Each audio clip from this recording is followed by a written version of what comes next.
Ratusan warga Parakanjaya, Kecamatan Kemang, Kabupaten Bogor terlihat tanpa sumringah karena telah mendapat bantuan BLT tahap kedua yang dibagikan langsung oleh pemerintah desa, yang dilakukan dengan cara mengikuti aturan pemerintah menggunakan protokol kesehatan COVID-19.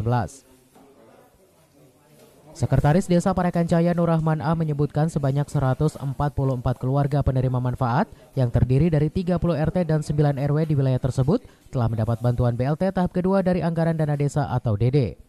Pemberian bantuan dana desa tahap kedua kepada 144 KPM yang kami koskan dari anggaran DD yang dari 30%. Hari ini pelaksanaan dari pagi sampai jam 2 dari 144 KPM terdiri dari 33 RT dan 9 RW.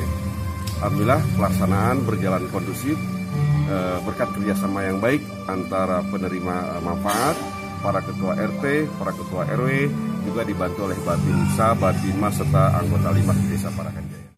Untuk mencegah kerumunan warga, pembagian BLT dibagikan secara bertahap dari masing-masing RW. Dari pagi sampai sore hari pembagian tersebut berjalan dengan lancar dan aman. Dari Kemang, Kabupaten Bogor, Suhanda Abriji melaporkan.